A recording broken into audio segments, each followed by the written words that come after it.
Assalamualaikum warahmatullahi wabarakatuh. Perkenalkan, nama saya Siti Nur Fadilah. Saya berasal dari jurusan Bimbingan dan Konseling dengan NIM A1Q1 19015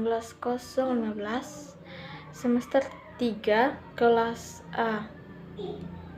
Pada video kali ini saya akan mereview mata kuliah layanan BK2 dengan materi layanan orientasi. Oke, berikut pengertian layanan orientasi.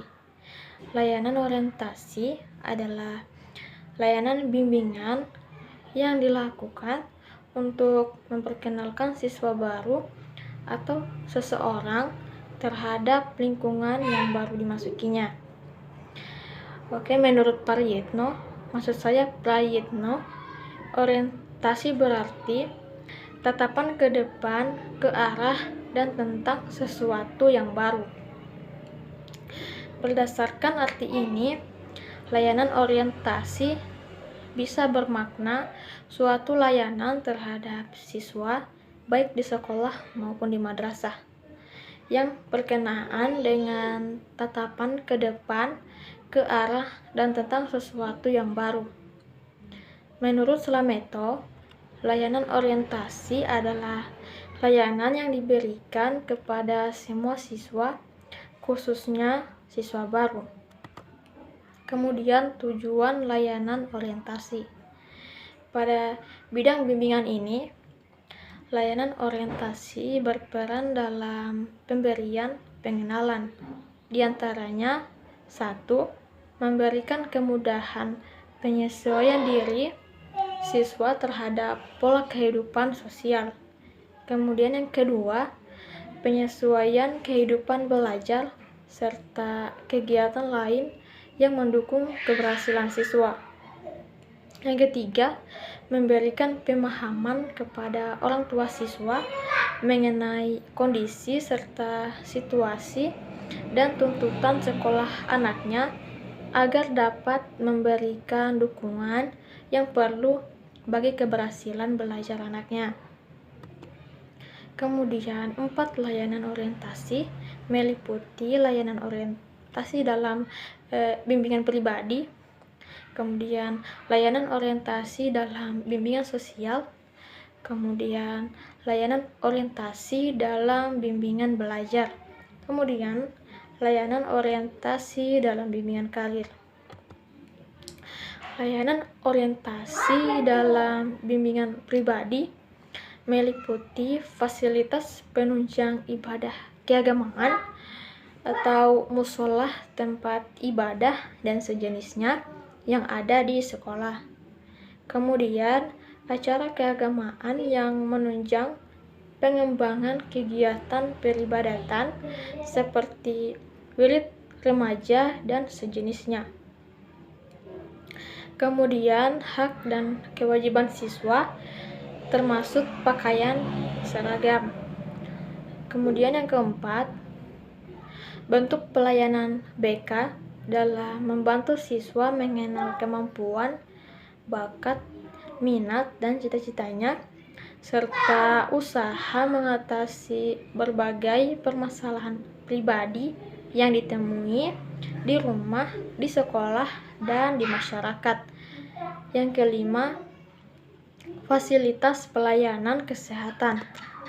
Kemudian yang selanjutnya, layanan orientasi dalam bimbingan sosial. Yang pertama, suasana kehidupan dan tata krama tentang hubungan sosial di sekolah, baik dengan sesama teman, guru, wali kelas, maupun staf sekolah lainnya. Kemudian yang kedua, peraturan dan tata tertib memasuki atau menggunakan kantor, kelas, perpustakaan, mushola, laboratorium, dan fasilitas sekolah lainnya. Kemudian yang ketiga, lingkungan sosial masyarakat sekitar sekolah dengan berbagai bentuk tuntutan pergaulan dan kebiasaan masyarakatnya. Kemudian yang keempat, wadah yang ada di sekolah yang dapat membantu dan meningkatkan serta mengembangkan hubungan sosial siswa seperti OSIS, Pramuka, UKS, PMR, kesenian, dan sejenisnya. Kemudian yang kelima, organisasi orang tua siswa dan guru. Kemudian selanjutnya, layanan orientasi dalam bimbingan belajar. Yang pertama, pelaksanaan kegiatan belajar, mengajar jadwal pelajaran, dan guru-guru setiap mata pelajaran. Kemudian yang kedua, lingkungan dan fasilitas sekolah yang menunjang kegiatan dan belajar seperti ruang kelas, workshop, laboratorium, perpustakaan, ruang diskusi, ruang BK, dan sebagainya. Yang ketiga, suasana belajar di sekolah pada umumnya yang perlu dikembangkan. Yang keempat, kegiatan belajar yang dituntut dari siswa. Yang kelima, adanya pelayanan bimbingan belajar bagi para siswa. Kemudian selanjutnya, layanan orientasi dalam bimbingan karir. Yang pertama, peranan BK serta pelacakan karir di sekolah. Yang kedua, pelaksanaan bimbingan karir untuk siswa sesuai dengan jenjang pendidikannya. Yang ketiga, kegiatan yang diharapkan dari siswa dalam pelaksanaan bimbingan karir. Kemudian, fungsi utama bimbingan yang didukung oleh layanan orientasi. Fungsi pemahaman melalui layanan orientasi bimbingan dan konseling. Fungsi pemahaman membantu konseling agar memiliki pemahaman terhadap dirinya atau potensinya dan lingkungannya atau pendidikan, pekerjaan, dan norma agama. Berdasarkan pemahaman ini, konseling diharapkan mampu mengembangkan potensi dirinya secara optimal dan menyesuaikan dirinya dengan lingkungan secara dinamis dan konstruktif. Kemudian fungsi pencegahan, yaitu fungsi yang berkaitan dengan upaya konselor untuk senantiasa mengantisipasi berbagai masalah yang mungkin terjadi dan berupaya untuk mencegahnya supaya tidak dialami oleh konseli. Melalui fungsi ini yang berkaitan dengan layanan orientasi, konselor memberikan bimbingan kepada konseli tentang tata cara menghindarkan diri dari perbuatan atau kegiatan yang membahayakan dirinya, di antaranya dengan memberikan pengetahuan dan keterampilan sebanyak-banyaknya kepada konseling. Kemudian 5 prinsip layanan orientasi yang perlu kita pahami. Yang pertama, prinsip integrasi pribadi, prinsip pembelajaran, prinsip kemandirian, prinsip efektif, dan yang terakhir, prinsip sosiokultural. Prinsip integrasi pribadi menekankan pada keutuhan pribadi subjek yang dilayani dari segenap sisi dirinya dan berbagai konseptualnya. Kemudian yang kedua, prinsip pembelajaran menekankan bahwa layanan konseling adalah proses pembelajaran.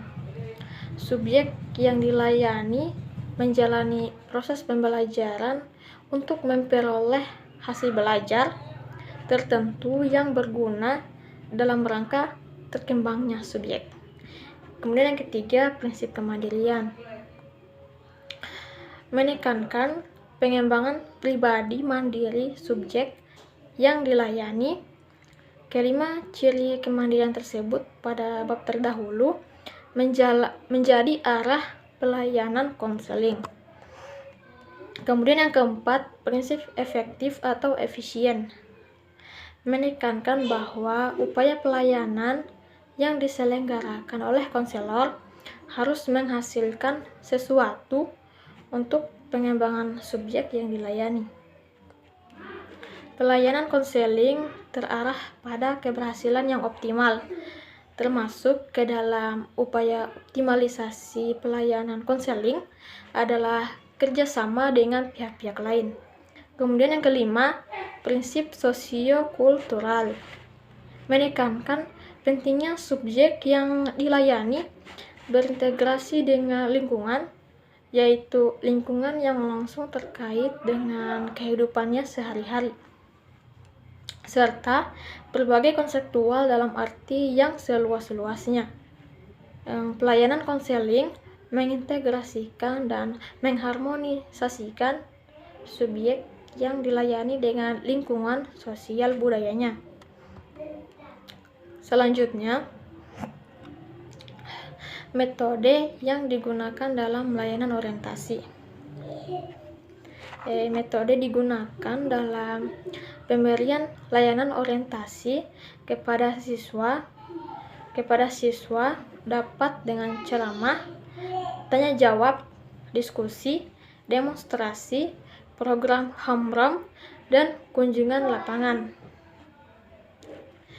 Layanan orientasi bila dilaksanakan dengan teknik-teknik meliputi penyajian, yaitu melalui ceramah, tanya jawab, dan diskusi.